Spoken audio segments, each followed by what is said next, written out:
taariikhdu markan waa 19 Maarso 2002 waana saqad xew habeenimo gaadhi leedharku bakhtiisan yihiin ayaa wuxuu dhex socdaa wadooyinka magaalada London. gaadhigan gudihiisa waxa saaran dhowr askari oo booliis ah iyo sidoo kale ugu yaraan hal nin oo sirdoon ah. haddaba meesha ay u socdaan ama bartilmaameedkoogu waa guri marka koowaad ee shaado ay ku dhacdaad u malaynayso inaanay waxba ku dhex jirin ama cid aanay ku jirin kaasoo ku yaala degmada Wood Green. haddaba goobta markay sidaa u soo gaadheen askartu waxay ka boodeen gaadhiga ay saarnaayeen oo ay u ordeen dhanka gurigii. waxay si degdeg ah u jabiyeen albaabka guriga waxayna xidheen nin dhalinyaro iyo saaxiibadii oo guriga ku jiray. hase ahaatee labadan qof ee askartu imka ay qabatay hadafkooda mu ahayn balse waxa ka sii muhiimsan oo ay u socdeen waxay ahayd inay gacanta ku dhigaan kombiyuutarada ay isticmaalayaan. haddaba askartan isla markiiba waxay gacanta ku dhigeen labadoodii kombiyuutar iyo sidoo kale qalab kasta oo xoog lagu keediyo oo yaalay gudaha aqalka. haddaba ninka dhalinyarada ee la qabtay oo lagu magacaabo Gary McKinnon markiiba waxay ku dhex tuureen gaadhigoodii isagoo wax awood aan lahayn wuxuu kasoo dhex daawanayay gaadhiga sida askartani qaab sharci darra ay ugu qaadanayeen alaabtiisa. haddaba isla habeenkaasba alaabtiisii iyo qalabkii meesha laga qaaday waxaa lagu qaaday diyaarad gaara waxaana loo diray dalka Mareykanka gaar ahaan xarunta waaxda difaaca ee loo yaqaano Pentagonka. haddaba saaxiibayaal kusoo dhawaada muuqaalkan oo aynu ku eegi doono qisada ninkan hakarka ee dhalinyarada ah ee lagu magacaabo Gary McKinnon kaasoo jabsaday ama hakan ku sameeyay hay'adaha ugu waaweyn ee dowladda Mareykanka kuwaas oo ku jiro Pentagonka Mareykanka sidoo kale wakaaladda hawada ee NASA iyo sidoo kale waxyaabaha uu soo ogaaday kadib markii uu hakan ku sameeyay NASA ee ku saabsan shayada duula ee cirka ka soo dhaca shayadaas oo dadka Mareykanku ay aaminsan yihiin in dowladooda ay ka qariso. A British hacker accused of breaking into Pentagon and NASA systems. What a U.S. prosecutor calls the biggest military computer hack in all time. I was in search of suppressed technology, referred to as UFO technology. I think it's the biggest kept secret in the world. Did you find what you were looking for? Yes, there's UFO technology. The US said they wanted him extradited. I appeal to Obama and to Gordon Brown. Do they want the first computer hacker ever to be extradited to be a guy looking for UFOs? The Americans say McKinnon is a cyber terrorist who caused almost £500,000 worth of damage to military computers.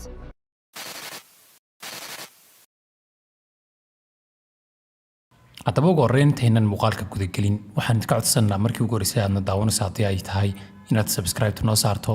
sidoo kale muuqaalkana like saara saaxiibayaal aad ay muhiim tahay like-tu. haddaba markan saacadu waa 2 habeenimo halka dhammaanba dadku ay iska hurdaan ninkan lagu magacaabo McKinnon waxa uu hor fadhiyaa kombiyuutarkiisa waxaanu akhriyayaa oo ku dhex jiraaba dokumentiyo private oo dad gaar oo kaliya ay arki karaan oo ay leedahay jaamacadda Oxford. haddaba ninkani isagu jaamacadda Oxford wax xidhiidh oo la leeyahay ma jiro sidoo kale weligeena jaamacadda kuma biirin balse inuu jabsado jaamacadda Oxford iyo sidoo kale ganacsiyo kale waaweynba waxay u ahayd tijaabo ugu diyaar garoobayo hadafkiisa ugu weyn ee uu leeyahay taasoo ah inuu jabsado dowladda Mareykanka weliba isla caawa. haddaba ninkani markiiba wuxuu reset gareeyay systemkii uu isticmaalayay isagoona bilaabay inuu scanning ku sameeyo oo uu baadho IP addressyada Pentagonka Mareykanka si uu bal uga raadiyo boortis daciifa oo uu jabsan karo ama meelo uu ka geli karo. haddaba daqiiqado yar gudahood ninkani markiiba waxa uu helay mid ka mid ah boortiskaas oo ahaa boortka 139 ama 139 oo furan. haddaba boortkan markan waxaa loo adeegsanayay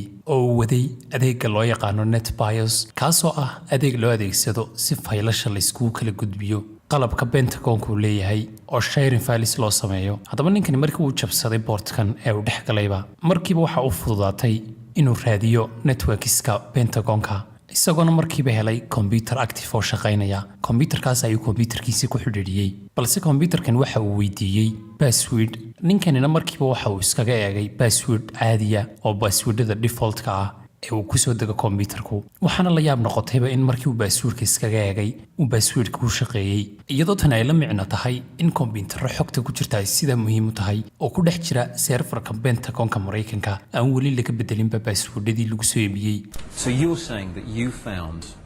computers which had a high ranking status, administrator status,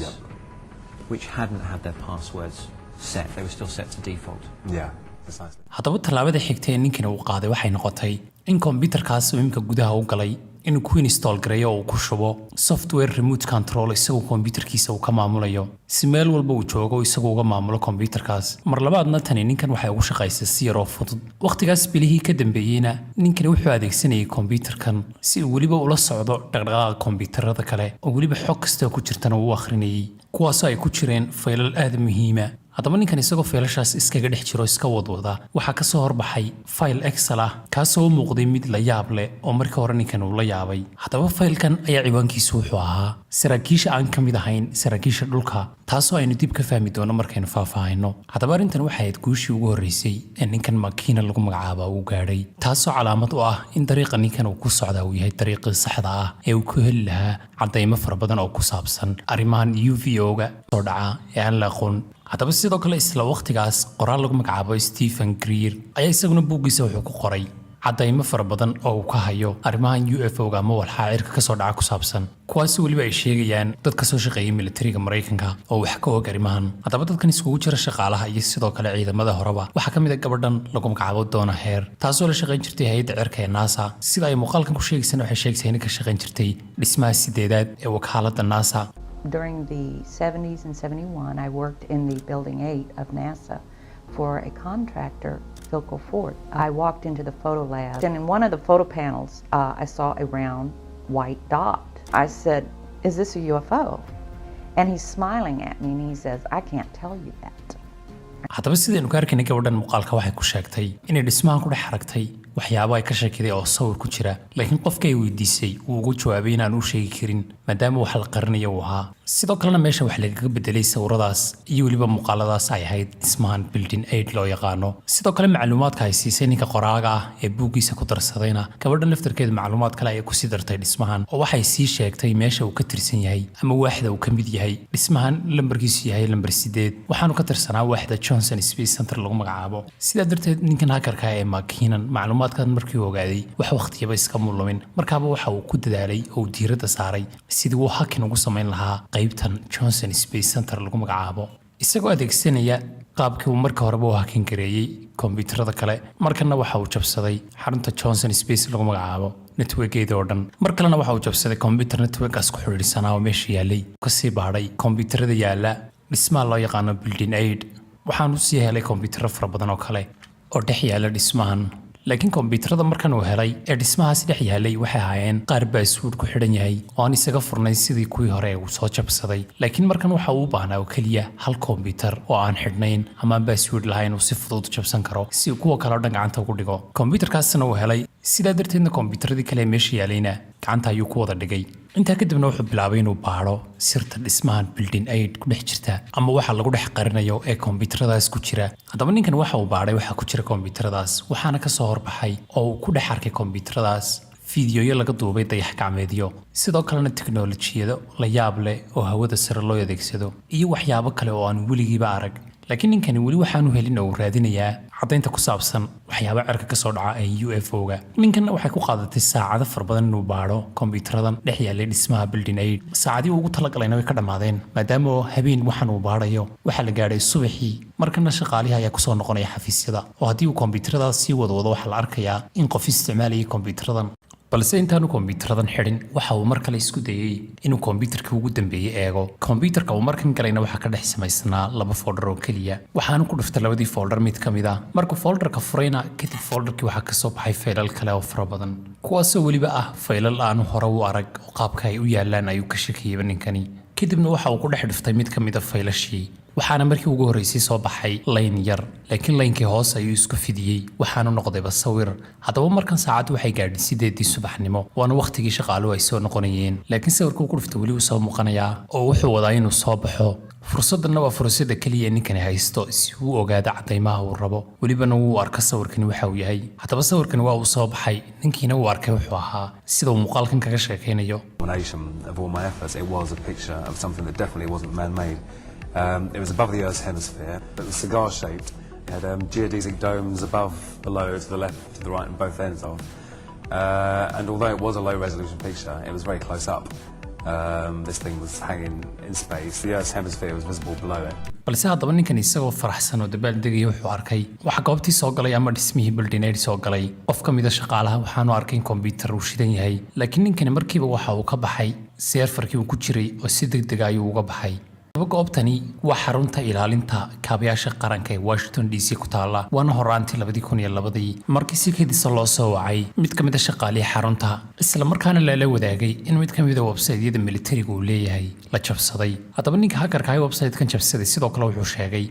oo uu u reebay nimankan fariin isagoo u sheegaya in isaga wax walba ka dambeeyo sidoo kale isla daqiiqada yar kadibna waxa sidoo kale soo dhacday fariin kale oo uu ugu sheegayo in security-googa ama amnigoodu yahay mid aad u daciifa siduu doonana uu ka yeeli doono haddaba fariimahan isdaba joogga ee ninkan uu soo dirayey ayaa wiigii ka dambeeyey wakhtigaas oo dhan lagu arkayey dhammaanba networkiska hay-adaha ugu waaweyn ee Maraykanka haddaba ciidamada ku takhasusay ama ragga ka hortaga hakinka iyo jabsiga ayaa kadib markay arkeen in meesha wax aan fiicnayn uu ka socdo waxay go'aansadeen inay dabagalaan ninkan hakarka ah oo ay la socdaan dhaqdhaqaaqiisa raggii wax baadhayna dhammaantood waxay isku wada raaceen in ninkan hakarka locationkiisa ama meesha uu ku sugan yahay ay tahay dalka Ingiriiska markii dambana gaar ahaan waxay heleenba dhismaha saxda ah ee weeraradan internetka laga soo qaadiyay ama qofka sameynaya uu ku jiro daba taariikhdu markay ahayd 19 March 2002 ninkan hore soo sheegnay hakarka ah ee makiina lagu magacaabayay wuxuu iskaga dhex jiray qolkiisa waxaanu la sheegay saaxiibadii markii si kadisa booliska ay u soo jabiyeen albaabkiisa kadibna ay u xidheen sidoo kalena ay qaateen wax walba oo cadeynayay falka uu geystay ninkani haddaba inkastoo ninkan lagu xidhay oo kiiska lagu soo oogay uu ahaa inuu kombiyuutarka si qaldan u isticmaalay balse ciidamada ammaanka ee Ingiriiska ayaa ninkan u sheegay oo kula taliyay haddii uu dambigiisa qirto in laga khafiifin doono oo kaliya uu qaadan doono 6 bilood oo shaqo dadweyne uu qabanayo ninkan wuxuu go'aansaday inuu tiradooda qaato dambigiina wuxuu go'aansaday inuu qirto balse markii uu dambiga qirtay ee kaliya uu dhowr wiig xidhnaa waliba inuu rajaynayay in 6 bilood oo kaliya loo diro dowladda Maraykanka ayaa ninkan waxay ku soo oogtay dacwad kale oo ay ku dalbanayso in ninkan la soo xidho iyadoo dowladda Maraykanku ay sheegtay in ninkan aanu kaliya akhrin faylal kombiyuutar ee hawlo waaweyn oo kale uu faraha la galay sidaa darteedna dowladda Maraykanku waxay ku soo oogtay 7 dambi oo waaweyn oo kombiyuutarka ku saabsan kuwaasoo laga soo kala dacweeyay 14 gobol oo Maraykanka ka mid ah Next thing I know, in November 2002, 6 months has turned into 60 years in an American jail. Why do they think that sentence is suitable for you? They're trying to scare everyone away from not doing it. So I'm the anti-hacking poster boy, you know. That's why you think they're trying to impose such a serious sentence. Why are they saying they're imposing such a serious sentence? They say I've damaged every machine I was on. haddaba inkastoo ninkan makiina lagu magacaabaa uu booliiska Ingiriiska already la heshiiyey iyaguna ku heshiiyey in dambigiisa uu qirto iyaguna ay dacwada ka khafiifiyaan oo 6 bilood oo kaliya uu qaato taasoo dadka uu shaqaynayo balse mar kaliya wuxuu sarkay isagoo qarka u saaran inuu 60 sano xabsi ku soo qaato dalka Maraykanka arrintan kaliya waxa ka xigtay in Maraykanku ka dalbado ka codsada Ingiriiska inay u soo dhiibaan ninkan waana sida dhacday oo Maraykanku wuxuu dalbaday in la soo dhiibo ninkan haddaba markan waa saqdhexe oo habeenimo kadib markii qof soo qaraacay guriga ninkan makiina lagu magacaabo uu galayay markii albaabka laga furayna waxaaba hortaagan 2 askari oo booliis oo u dhashay dalka Scotland markiiba ninkan waxa uu ka xeeyeen dhanka booliiska waxayna la wadaageen oo la socodsiiyeen inay bilaabayaan processka lagu dhiibayo ninkan ee Maraykanka loogu gudbinayo balse ninkan makiina lagu magacaabo hooyadii iyo sidoo kale looyaradiisii ayaa markiiba tallaabo degdeg sameeyay isla maalintii xigtayna ninkan waa la soo damiintay oo xabsiga waa laga soo daayay haddaba markan ninkan makiinan iyo waliba sidoo kale familkiisa waxa uu cadaa hal wax taasoo ah haddii aanay la iman qorshe sax ah kaasoo ay kaga hortagayaan dowladda Maraykanka iyo codsigooda in ninkan uu ku qaadan doono noloshiisa inta ka dhiman xabsiyada dalka Maraykanka haddaba ninka ugu horeeya ee cadawga ku ah ninkan makiina lagu magacaabo waa nin kale oo isagana la yiraahdo Mark Samaris kaasoo ahaa nin lawyer oo u dhashay dalka Maraykanka kaasoo u doodayay dowladda Maraykanka ninkanina wuxuu rabay inuu difaaco dhammaanba eedeymaha ay soo jeedisay dowladda Maraykanku ee ku saabsan waxyaabo uu geystay ninkan hakarka ee makiina lagu magacaabo isagoo ninkan ku doodayay oo sheeganayay in waxa uu sameeyay makiinan uu ahaa tallaabo bareera oo uu qaaday si uu u dhibaateeyo dalka Maraykanka balse haddaba sidaas ay tahay gabadhii u doodaysay makiinan ayaa iyaduna soo jawaabtay markiiba iyadoona sheegtay in Maraykanku aanu wax cadayna oo ku saabsan waxyaabo uu ninkan ku soo dacweeyay aanu wali la iman dhanka kalena aanay wali u soo gudbinba garsoorayaasha cadayn ku saabsan dacwadooda arrintan oo sidoo kale ay taageereenba ururka dawliga ay ku bahoobeen garsoorayaasha dalka Ingiriisku kuwaasoo markii dambe soo saarayba warbixin ay ku sheegayaan in cadaymaha Maraykanku ay keeneen ee ay u soo gudbiyeen Ingiriisku aanay xataa u dhaweynba waxa ninkan ay ku haystaan ee dacwadooda ay ugu soo oogeen cadayn u dhigmatana ilaa imka aanay keenin haddaba balse iyadoo sidaasi jirto Maraykankuna wax cadayn oo sax aan wali la iman xogaayay arrimaha gudaha ee dalka Ingiriiska ee John Reed waqtigaas ayaaba xaqiijiyay dhiibista makiinan isagoona ku dhawaaqay bishii July 2006 balse dadkii u doodayay ninkan makiina lagu magacaabo ayaa waqtigaas kadib waxay dalbadeen oo ay racfaan u gudbisteen hay'ad kasta ama maxkamad kasta oo ay khuseysay arrintani. Haddaba inkastoo la soo diiday dalabyadoodaas, laakiinse way ku faa'iideen oo howlgalkii lagu dhiibayay ninkan dib ayuu u yara dhacay oo racfaanadaas ayaa saameeyey, iyadoo waxaasoo dhanba ay kasii muhiimsanayd sidoo kale in dad fara badan oo ay ka wahaayeen faamilkii ninkan ay banaanbaxyo sameeyeen ay kaga soo horjeedsanayaan heshiiska ay ku heshiiyeen Ingiriiska iyo Mareykanku ee lagu dhiibaya ninkan McKinnon lagu magacaabo. Haddaba heshiiska markan ay galeen Ingiriiska iyo Mareykanku waxa uu ahaa heshiis la yaab leh, maadaama qodobada ku jira heshiiskan ay ka mid ahayd in haddii dowladda Mareykanka ama dowlad kale oo Yurub ah ay soo dalbato ama ay ka soo dalbato dalka Ingiriiska inay soo dhiibto qof u dhashay dalka Ingiriiska, in kaliya ay u baahan tahay inay soo dalbato oo ay ku soo eedeyso waxa ay ku soo eedeynayso, weliba iyadoo aan caddayn saxa keenin sidaana loogu dhiibi doono. Balse taa cagsigeeda, haddii dowladda Ingiriisku ay soo dalbato in qof ay u soo dhiibto dowladda Mareykanku oo qof Mareykan la soo dhiibayo, Ingiriisku waa inuu soo caddeeyaa. Markuu caddayn buuxda la yimaado ayuunba loo dhiibi karaa, halka Ingiriisku qofka isagoo bil caddayn uu iska dhiibayo. Iyadoo mudaharaadyada lagaga soo horjeedo heshiiska lagu dhiibaya ninkani uu aad u ballaadhay, isagoo xataa gaadhayba markii dambe golaha baarlamaanka ee dalka Ingiriiska, iyadoo xildhibaanka lagu magacaabo Dominic Raab uu ku baaqay in dib u eegis ballaadhan lagu sameeyo sharciga dhiibista, isagoona golaha hor keenay kiiska ninkan McKinnon lagu magacaabo iyo weliba baahida loo qabo in isbeddel imika la sameeyo ku saabsan sharciga ka dhexeeya Mareykanka iyo Ingiriiska. ugu dambeynna xaaladdu markii ay kululaatay, ra'iisul wasaarihii Ingiriiska David Cameron ayaaba ku qasbanaaday inuu la kulmo madaxweynihii Mareykanka ee waqtigaas Barack Obama iyagoo ka wada hadlaya arrinta soo dhiibista. On your second question, Mr. McKinnon, it is now in the hands of the British legal system. We have confidence in the British legal system coming to a just conclusion, and so we await resolution and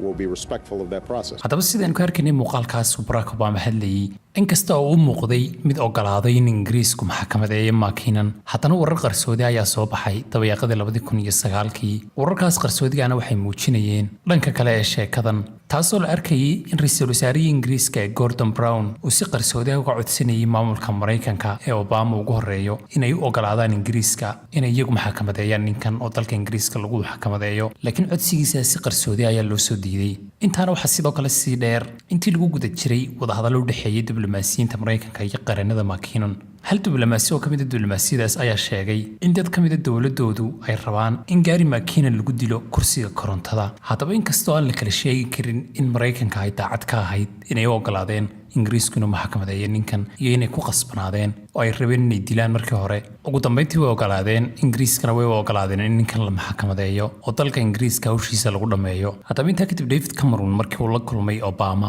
wuxuu ku dhawaaqay in arrinkan mas'uuliyadiisa uu u dhiibay oo uu xil saaray xogayaha arrimaha dibadda ee waddanka ee Theresa May. go'aanka ugu dambeeyana iyadoo ay ka qaadan doonto ninkan in la dhiibay iyo in kale. haddaba sanado fara badan oo uu ninkan kiiskiisu socday, sidoo kalena marar badan ay wax isku dayeen oo aanay u suurtagelin. ugu dambeyn ninkan McKinnon iyo dadkii uu doodayay waxay markan heli doonaan xukunkooda ugu dambeeya, kaasoo ay ku dhawaaqi doonto Theresa May.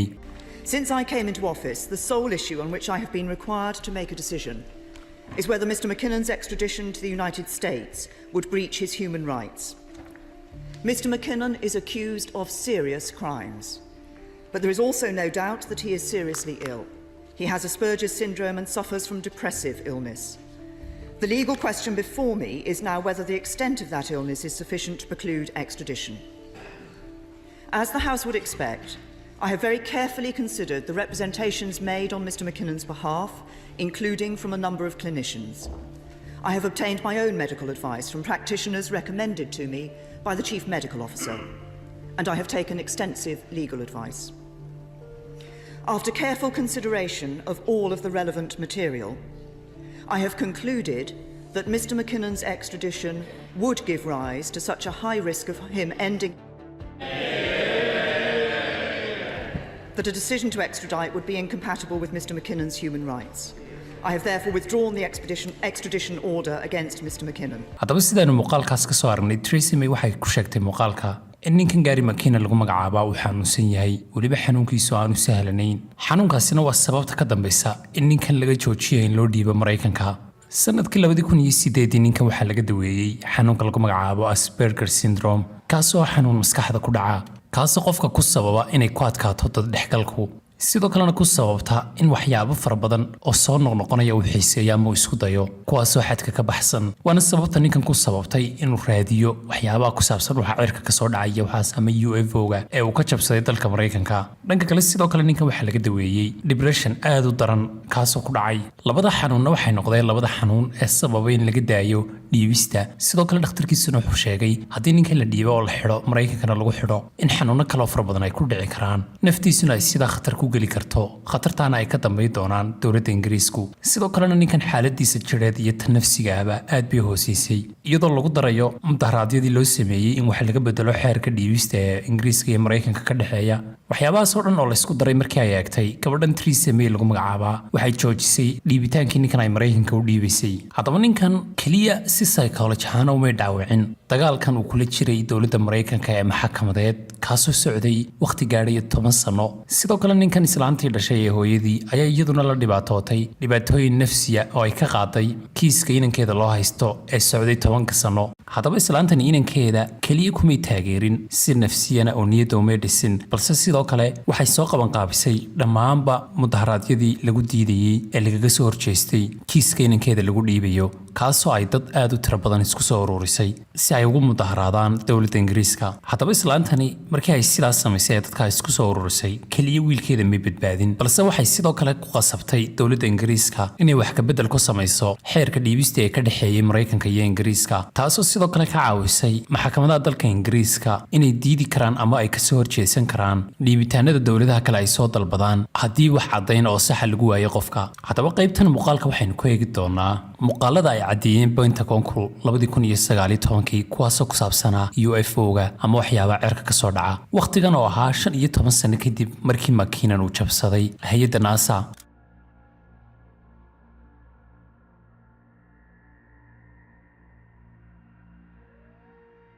haddaba marka loo eego ninkan McKinnon wixii uu berigaa helay ama uu jabsaday ee uu ogaaday dowladda Mareykanka waxay soo bandhigeen muuqaalkan iminka horteena yaala haddaba ugu horreyn ninkan McKinnon waxa uu sheegay waxa uu arkay isagoo ama sawirkii uu arkay inuu ahaa wax sida sigaarka oo kale u samaysan sida halkan aynu ka arkaynana muuqaalada ay soo bandhigeen Pentagonku ama UFO-ga TikTok loo bixiyay qaabka sigaarka oo kale ma laha sida uu sheegay ninka lagu magacaabo McKinnon balse nin lagu magacaabo David Flavor oo isagoo ahaa pilot waxa uu sheegay in waxaan uu leekaa dhererkiisu 40 feet haddaba dhanka kale ninkan McKinnon wixii uu soo helay hareeraha waxa uu ku lahaa 2 dhibcood balse muuqaalka ay soo bandhigeen Pentagonku lagama arkayo wax macluumaada ama dhotiskaas lama arki karaba haddaba sidoo kale ninkan pilotka wuxuu sheegay waxa isagu uu arkay inaanu lahayn badhaniska uu sheegay ninka McKinnon ee sawirkiisa uu ku muujiyay isagu balse wuxuu sheegay inay cirka ka yimaadeen waxaasi haddaba inkastoo 15 sano ay u dhaxeeyeen labada waxa ay soo kala bandhigeen ninkan McKinnon lagu magacaabay sidoo kale Pentagonku oo iyagu 2019 soo daayay muuqaalkan balse waxay u muuqataa inay aad isku dhow yihiin sidoo kalena sida la sheegay dhacdadan ama marka la duubay muuqaalkan ay Pentagonku imika soo bandhigeen inay ahayd 2004 balse ninkan pilotka ee ka waramay isagu wuxuu sheegay in dhacdooyinkaas hore u dhacay aan weli si fiican loo baarin taasoo keentay shakiga laga qabo arrintan waayo sidoo kale waxa shakiga sii dhalinaya ayaa ah in waqtigii la dhiibayay ninkan McKinnon lagu magacaabo ee Mareykanka iyo Ingiriisku isku haysteen isla waqtigaas uu Pentagonku soo daayay muuqaalka lagu soo bandhigay waxyaabahan cirka ka soo dhacay ee TikTok lagu magacaabo taasina waxay caddayn u ahayd ama Mareykanku uu muujinayay in qof kasta oo isku daya in waxyaabo wax ka ogaado noloshiisa ay u dambeyn doonto sida ninkan kiiskiisu markaa socday waana sababtaas iskugu soo beegeen labadan waqti haddaba saaxiibayaal ugu dambeyn ninkaasi sidaas ayuu Mareykanka kaga badbaaday inkastoo uu jabsaday oo uu soo bandhigay UFO-ga ah ama waxyaabo cirka ka soo dhaca muuqaalkan haddii aad ilaa halkan soo gaadhayna waxaan kaa codsanaynaa inaad subscribe noo saarto sidoo kale muuqaalkan aad like saarto aad baad mahadsantihiin saaxiibayaal